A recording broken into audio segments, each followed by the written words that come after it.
and you will almost hear a kind of first-hand account of it, as the speaker for this evening is none other than Shahanshah Mirza, great-great-grandson of... Oh, Wajid Ali sir. Oh, sorry. I made this mistake, yeah. I've lost the trail. Okay. Yeah, absolutely. Good. We have been waiting for this evening's talk for a long period of time.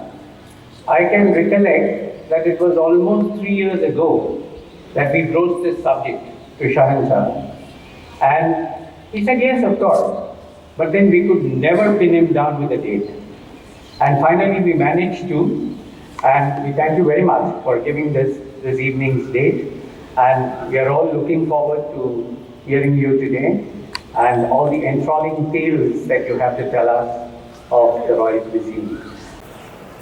Adab, good evening, and a very warm welcome to each one of you. It's a matter of great privilege and pride for me to speak from the Eastern Quadrangle of Victoria Memorial Hall. I'm very grateful to Dr. Joyanto Sengupta and Mr. Raju Raman to give me a chance to speak on this subject this evening. While coming over here, my elder daughter reminded me that the last time I spoke here was in 2017. 2020 did not exist for us because of this pandemic. So she told me that you are getting a chance to speak in Victoria Memorial after a gap of 3 years. And if you speak well, if they are happy with you, then again you will get a chance in 2024. So I'll try to speak to the best of my ability. I know it's a working day today, and I would like to thank each one of you for taking out time on a Friday evening to come and attend this talk. Ladies and gentlemen, when we talk about food, food is something which is a strong bonding force all over the world. When we go abroad, we look for Indian food, and we pay 5 times the price that we pay in India. India is the 7th largest country in the world. In terms of population, we are the 2nd populous country after China. But I consider India to be a mini universe. There's so much diversity in our country in terms of language, geographical differences, customs, tradition, religion, food, costume. I wonder if there's any other country in the world which offers so much diversity.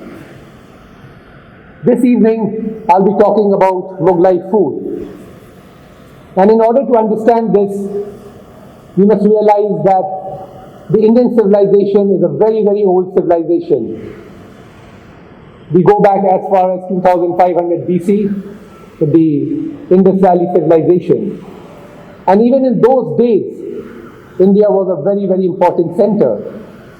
India traded with Afghanistan, Persia, Far East and Middle East.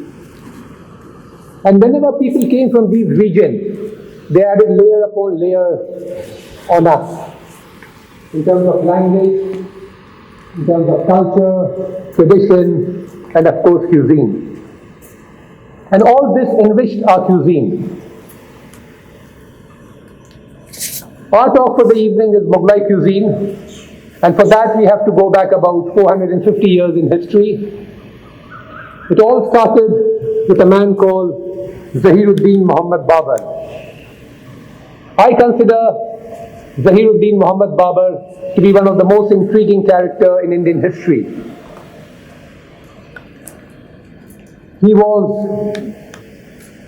the ruler of a small kingdom in Fergana. He lost it, but he was an ambitious man. And he traveled, and he came to India. Of course, there was no India at that time. He came to Hindustan at the invitation of an Indian ruler.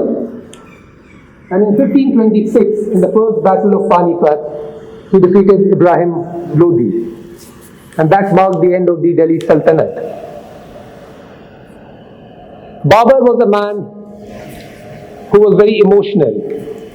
When he was over here, he missed not only the craggy mountains of Uzbekistan, but also things like the melons of his own country. It has been said that, if someone had presented him a melon, it would bring tears to his eyes. Babur had written his autobiography, and it is one of the most frankest autobiography ever written by a ruler. He did not like the Indian food. He did not like the Indian meat. He cherished the fruits that was available in Samarkand. But he loved the fish over here. When Babur started ruling as the Emperor of Hindustan, one of the first things that he did was, he called the chefs of his predecessor and took their interview. And he selected the 4 best. And they became a part of Babur's kitchen.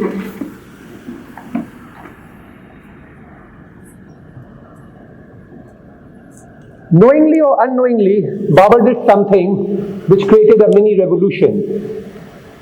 He told these chefs, who were local chefs, to cook Central Asian food using local ingredients.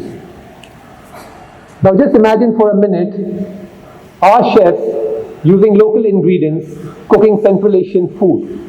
And that was a very, very beautiful fusion. I often wonder, if Babur would not have come to our country, how different our history would have been.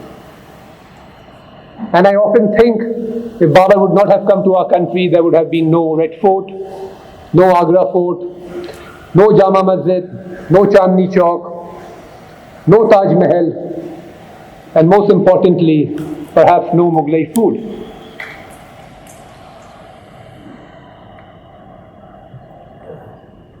So Babur laid the foundation of Mughlai food in India, but he did not live long to enjoy what he had created. And he died in 1530, just after 4 years. His son Humayun took over, and Humayun, for a major part of his career, was in exile in Persia. He was defeated by Sher Shah Suri in the Battle of Kannauj, and he had to flee the country. But I think that was a blessing in disguise if you look at it from a culinary point of view. While he was in hiding, he met a 13-year-old beautiful Persian girl by the name Hamida Bano Begum. She was the daughter of a Persian Sufi Shia saint, Ali Akbar Jami, and it was love at first sight for Humayun. Humayun at that time was 33 years old, and this girl was 13 years old. Humayun wanted to marry her. Humayun was a defeated ruler who had lost his kingdom, which was founded by his father. And for this young girl, he was certainly not the prince of her dream. She wanted a companion, like many girls do. She was not bothered that, one day he might become a king or an emperor. And the courtship lasted for about 40 days. Finally, Hamida Bano had to succumb, and she married Humayun. As a result of this marriage and Humayun's stay in Persia, he picked up a lot of Persian things in his life. The Persians are known for their sophistication. They have a very refined culture. Some of the things that Humayun picked up was the introduction of saffron in the food. Persia, as we all know, is a great producer of saffron. Persia, Spain and Kashmir. And in the Mughlai cuisine, we started with a liberal use of saffron, and that enhanced the quality and delicacy of the Mughlai food. In Persia, it is important that the food has to be good, but at the same time, the food that is being served should also look good. So they gave a lot of stress on the decoration part. which was picked up by Humayun. So they used to sit on floor with a low table having short legs, and they used to eat. So one of the cultures of Persian is that when someone invites you to his house, you eat, but you leave something on the table, because that is a polite message to that person that you have provided enough food for the guest. If you finish everything, then it becomes very, very impolite. So these are some of the aspects that was being picked up by Humayun. Humayun loved sharbat. So when he came back to Delhi to rule, sharbat became an integral part of Mughal cuisine. So this is the picture of the Humayun's wife, the Persian girl Hamida Bano, who was known for her beauty. After Humayun comes Jalaluddin Muhammad Akbar. Akbar was one of the greatest rulers of our country, and when he came to rule, he followed the same tradition that was being followed by Humayun and Babur. It is being said that Akbar employed 400 cooks for his kitchen. There was no fixed time for his meals. He used to eat once a day, and he used to give his chefs only 1 hour time to prepare 100 dishes. I remember I was talking to some university student during the pandemic, and when I mentioned this, that Akbar had 400 cooks at his disposal and he used to be served with 100 dishes, there was a wow in the audience. But I had to remind them that we were talking about Jalaluddin Muhammad Akbar, one of the greatest rulers, and a great ruler like Akbar could afford this. Akbar, because of his various matrimonial alliances, married a lot of Rajput princes, and one of the interesting aspects that entered into Mughal cuisine is the Panch Ratan dal. It's a dal which is very, very popular in the modern day Rajasthan, which has been made of 5 types of pulses, and that became an important part of the Mughal cuisine. So much so, when Shah Jahan came, it was being known as Shah Jahani Panch Ratan dal, and there was a special recipe for that. Akbar was a man who wanted to rule this country, and he was a very, very practical man. So he had ordered that beef and all those meats should not be served in the court, which would hurt the sentiments of Hindus and Jains. So as a result, in his court, beef and other types of food which were not eaten by Hindus and Jains were not served. Akbar, surprisingly, was also a vegetarian 3 times a day. And Akbar had a very strange habit. He was very superstitious. He never used to eat meat in the month in which he came to power. Of course, he never imposed it on his subjects, but he used to feel that, if he doesn't eat meat in the month in which he came to power, it will be auspicious for him and for his kingdom. He had his own kitchen garden, and in the kitchen garden, he used to grow a lot of vegetables. And these vegetables were being watered with rose water. And the idea was that when the vegetables grow, it will have a very nice fragrance. I personally don't know if you water your vegetables with rose water, whether it will be fragrant or not. Some young people sitting in the audience can try that and let me know whether it really tastes different. The food that was served to Akbar was served in gold, silver, stone and earthenware dishes. It was being tied with a red cloth, and it was being inspected at various stages. And before it was being served to Akbar, it was being tasted so that the food is not poisoned. In those days, the head of the state, the king, the queen, they were being assassinated by food poisoning. So this was one method of checking that Akbar is not killed by giving food which is poisoned. As I mentioned that Akbar was a great ruler, so the food that was being served to him came from different parts of the country. Chicken from one part of the country, rice from another part of the country, saffron from one part of the country, and it was the best in quality.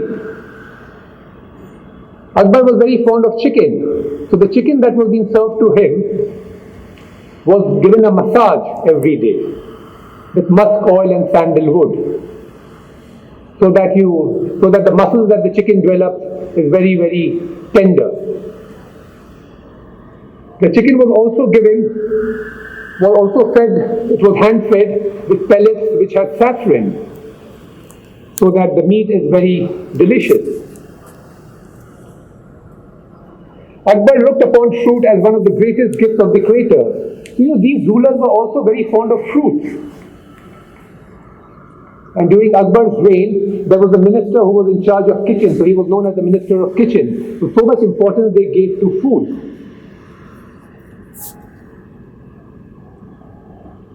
Akbar fasted regularly, and I have a feeling that it had more to do with his health rather than any religious affiliation.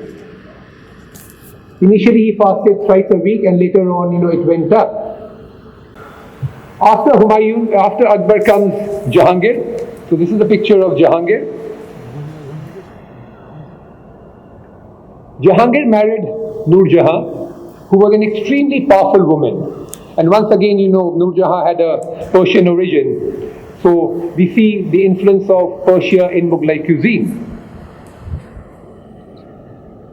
Noor Jahan was one of the very few women in the world in whose name coins have been minted. She was the only Mughal empress in whose name the coins were minted. She used to receive a lot of European delegation, people coming from Britain, Netherlands, and they used to bring a lot of gifts for the Mughal emperors and the nobles. She was known for making legendary wines, rainbow-colored yogurt, and she used to decorate food using fruit peels, which looked very, very attractive. After Jahangir and Noor Jahan comes Shah Jahan. We all know Shah Jahan because of Taj Mahal. Shah Jahan shifted his capital from Agra to Shahjahanpur in 1638.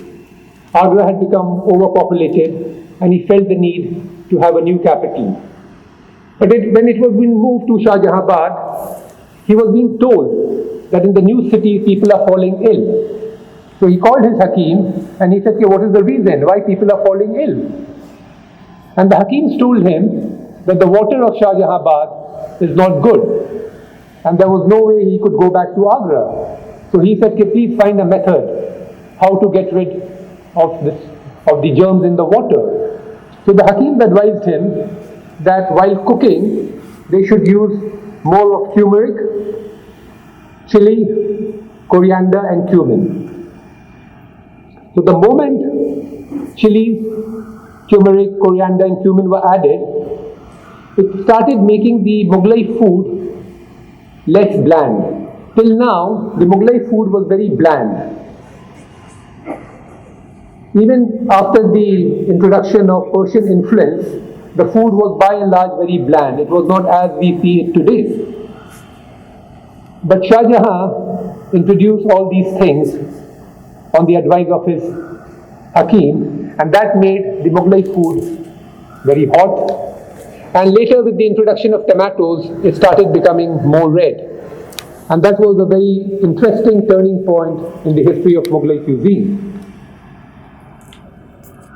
Shah Jahan, it is being said that the food that was being cooked during Shah Jahan's reign was mixed with water from Ganga, from Yamuna and rainwater. He felt that rainwater is the purest form of water, and the food that is being cooked in rainwater would be very delicious. So as a king, as a rich king, he could afford to do that, and that is what happened.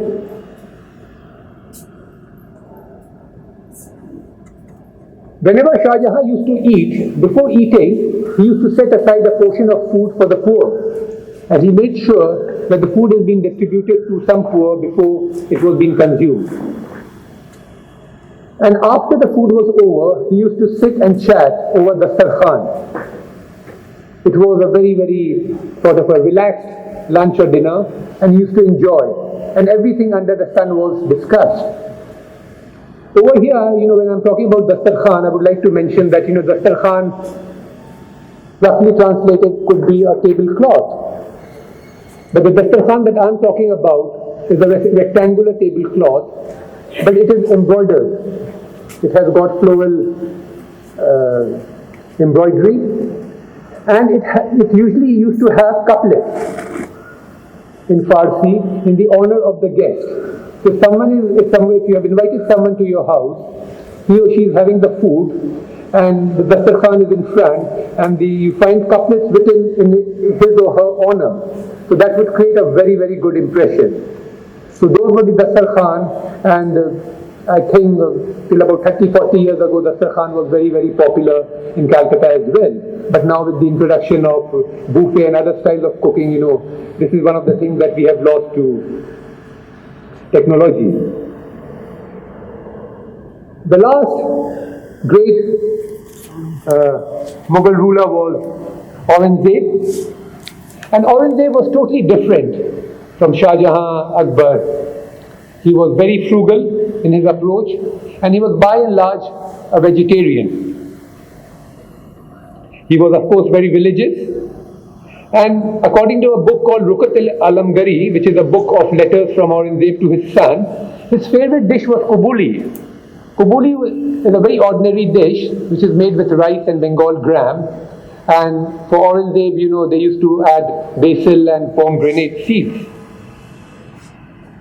It was during the Aurangzeb's time that the Mughal cuisine started mingling with the cuisine of Deccan, because Aurangzeb started going deep into Deccan as a part of his expansion policy. Aurangzeb was very fond of mangoes, and he ensured that, during mango season, he could have a regular supply of mangoes. There were other rulers also who were very fond of mango, and one of them was Akbar. When Akbar was ruling all the way from Delhi in a place called Darbhanga, he planted 1 lakh saplings of different mango trees. Shah Jahan was very fond of mango, and once he was very upset because, the mangoes did not reach him on time. Food formed a very important aspect in the Mughal history. Each and every ruler used food as a diplomatic tool, either to expand, either to forge new friendship, to invite people, to discuss things. And there was also a system of, gifting food. On special occasions, food was being gifted to important people so that, the relations can be strengthened, relations can be improved, and they took full advantage of that. Aurangzeb died in 1707, and that marked an important era in Indian history.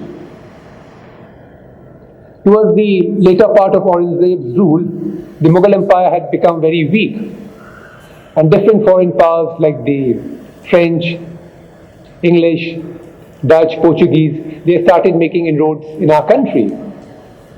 And when Aurangzeb died in 1707, after a few years, a number of small kingdoms started declaring independence.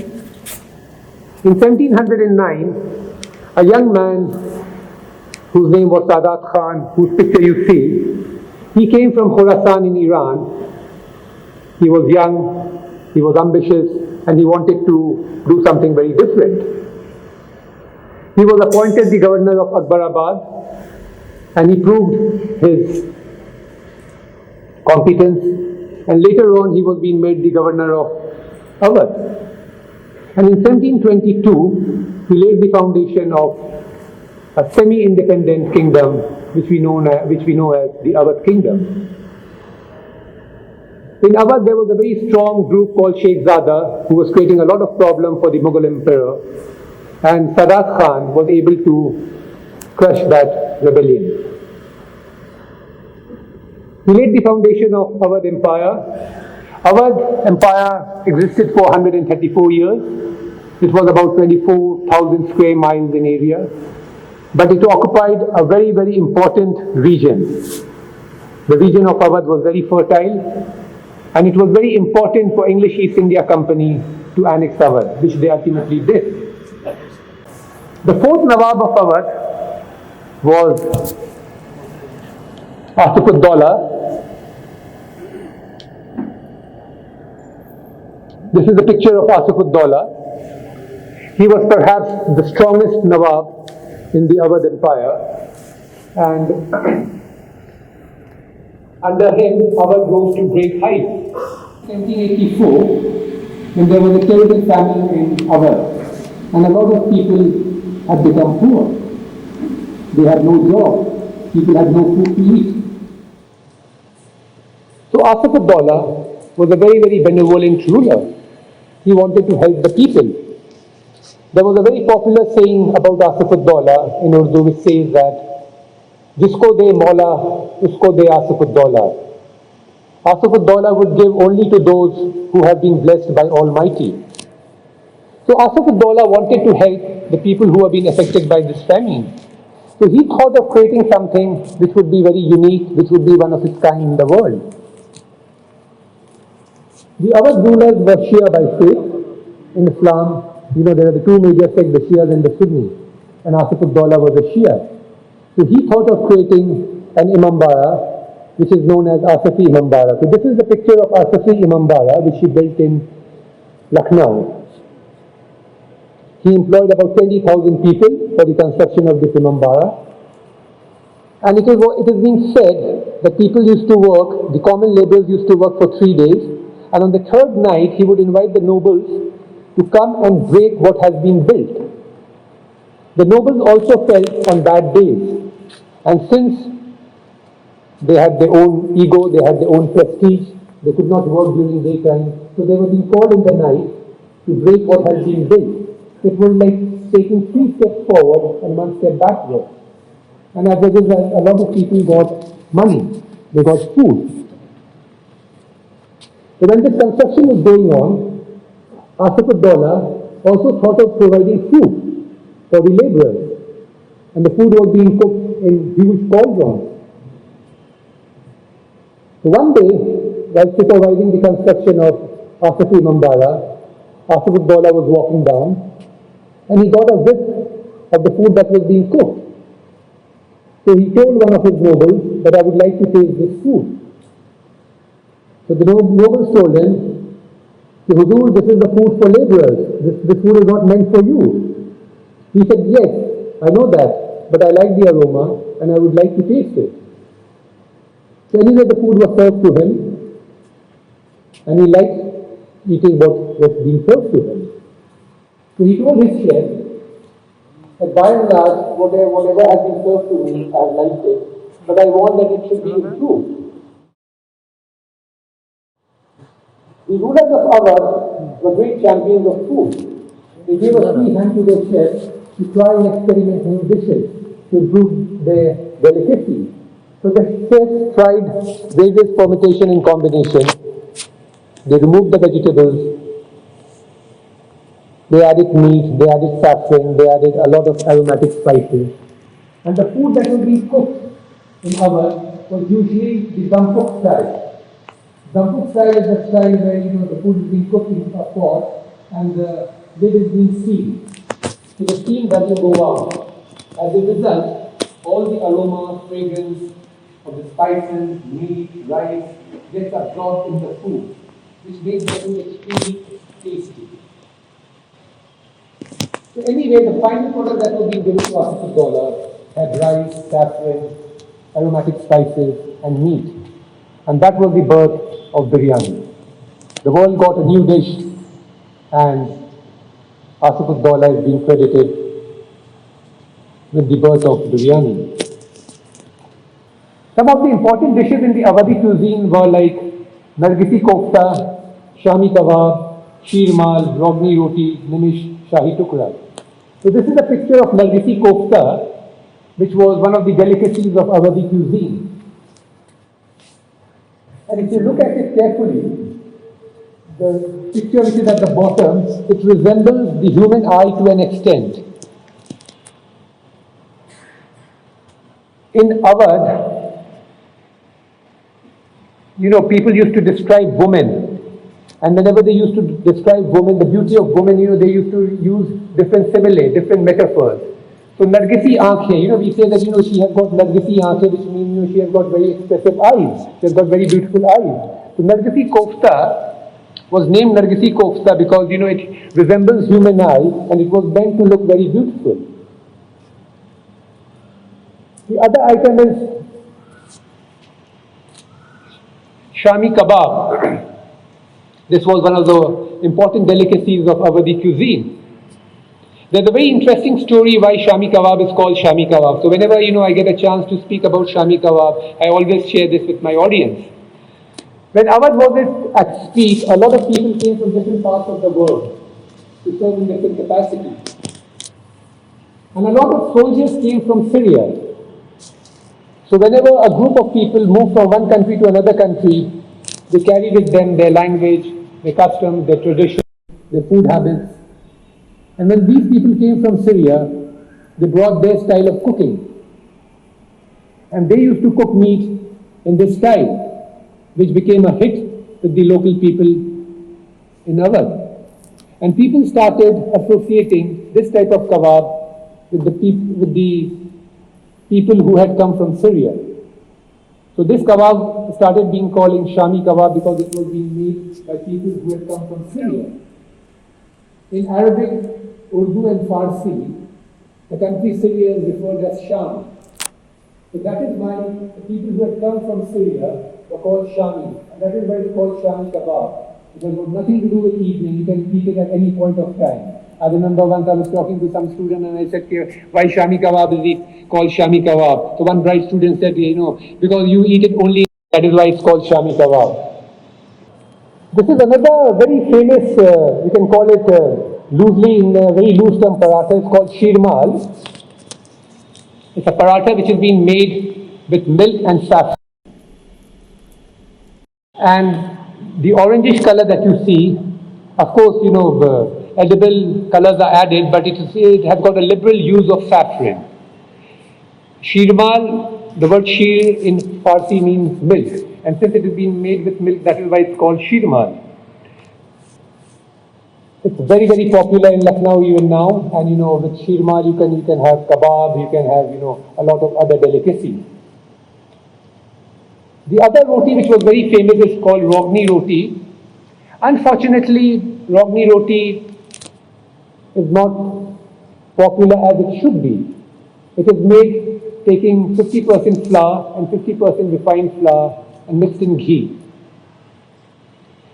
The texture is very soft, it is very delicious, and even in some traditional houses, people still have Rogni roti. When it comes to dessert, there was one item which was very popular during winter. It's called namish. It is being made with milk. The milk is being boiled the whole night and it is being kept open.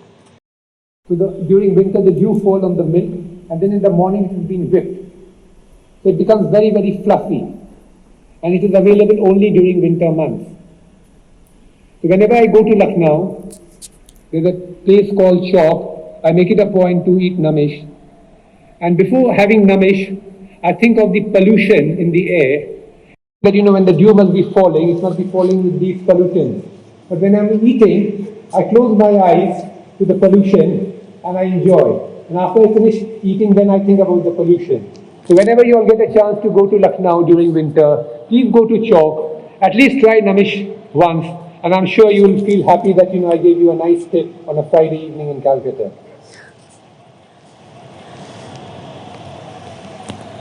This is another dessert which was very popular in our cuisine called Shahi Tukra. Shahi means royal. Roughly translated, it means a piece of royalty. One of the begums of ours was a very benevolent woman. She would get very sad whenever she used to see that food is being wasted. So she called her chef and said that why don't you distribute these food to the poor people? And then people started distributing the food. Then she realized that when roti is being distributed, it doesn't serve much purpose because the poor doesn't have money to buy any curry. So she came up with this idea of making a sugary syrup and she told her chef that before distributing it, why don't you dip it in this sugary syrup? It was being dipped in sugary syrup, which made it edible, and it was being distributed to the poor people over there. Then she was not satisfied with this. She said, no, I want that it should be further improved. So they started adding saffron, nuts, cream, and the end product was the great Shahi Tukra.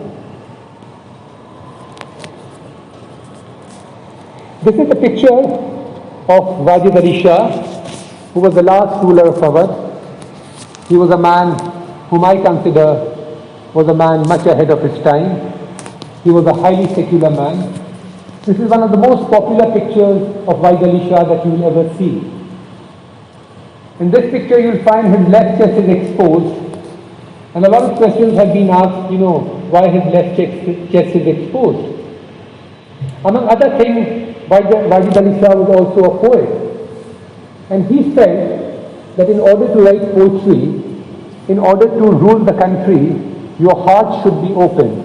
In Urdu we say कि दिल खुला रहना चाहिए. If your heart is open, if you are able to absorb, if you are able to hear each and every one, if you are able to take the views of each and every one, collect it, think about it, and then come to a conclusion, then you will have a very, very balanced view. So in terms of ruling a place, in terms of writing poetry, it is very important that you take the views of different people from different stratas of society, from different backgrounds, and then only the end product will be something very nice.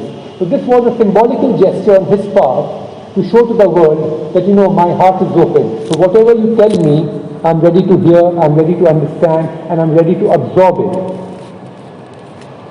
Wajid Ali Shah, since we are not very far from Holi, I would like to narrate this incident about Holi, which will show how secular he was. Every year, on the day of Holi, there used to be great celebration in his court. It once happened that Holi and 10th of Muharram coincided.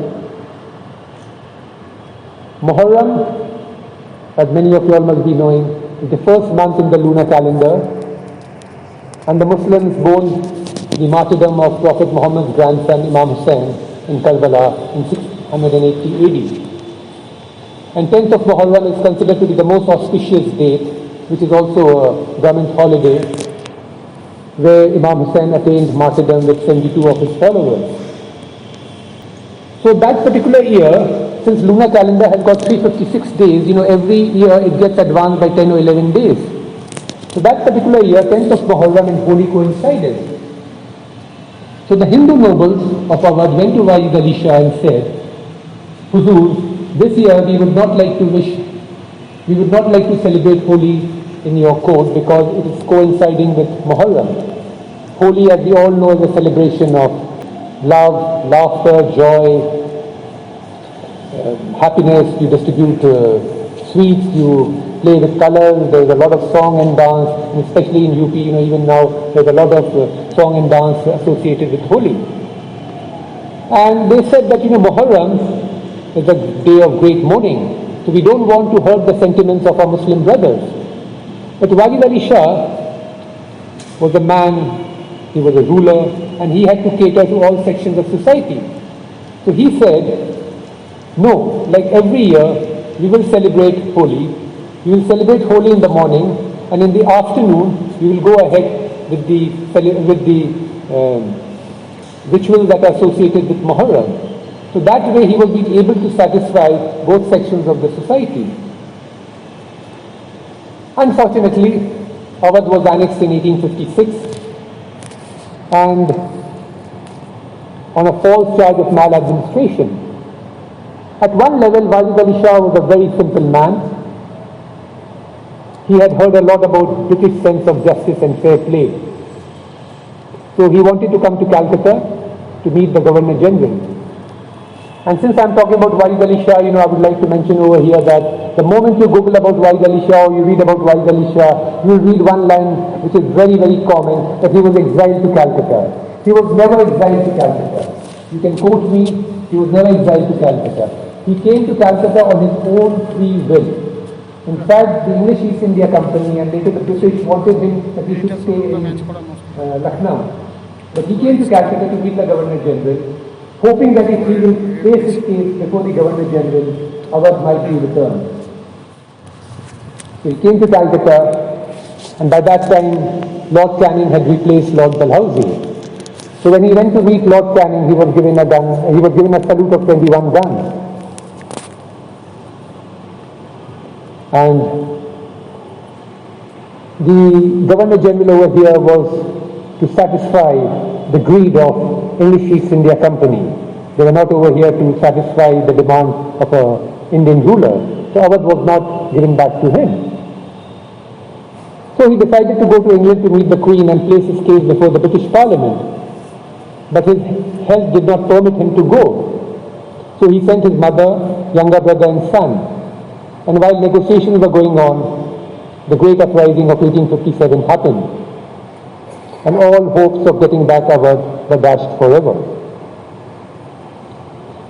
The English had realized that Wahid Ali Shah was an extremely popular man, and they felt that the native forces may rally under his leadership. So again, on a false charge, they got him arrested and they put him in Fort William for a period of 26 months. There's a building in Fort William which is called Amherst House. He was being kept in Amherst House for a period of 26 months. While he was in Amherst House, he missed his Lucknow, he missed his Awadh, but he started writing. And he wrote a beautiful volume in Persian which is called Husn-e-Akhtar, Sorrows of Akhtar, which unfortunately is lying in Windsor Castle. So when he was being released, after 26 months, he was given an opportunity to live anywhere in the country. But his brief stay in this part of the country made him realize that if there's any place in India where he would get a lot of love, respect, affection, it is Bengal. Bengal in those days was very culturally advanced. So he chose Madhya Bruj as his new homeland. He started living in Madhya Bruj. While he was living in Madhya Bruj, a lot of people started coming from Awadh. Till that time they were under the impression that, he'll go back to Lucknow. But he didn't. Since he settled down in Madhya Bruj in Calcutta, a lot of people started coming from Lucknow. And within a short span of time, Madhya Bruj became a mini Lucknow. People started speaking the same language. They started following the same culture, the same tradition. In Madhya Bruj, I always mention this, if you go to many traditional homes, people will still tell you adab. They will not tell you salam alaikum. Because, when you use salam alaikum, you are saying, may the mercy of Allah be on you. And these Awadh rulers, they were so secular in their thought, they removed salam alaikum with adab. Adab comes from the Arabic word adab, which means respect. So they thought that a non-Muslim may not be comfortable using the word salam alaikum. So they said that, let's use a salutation which is something very secular. So in Madhya Bruj still you find many houses in which they use adab.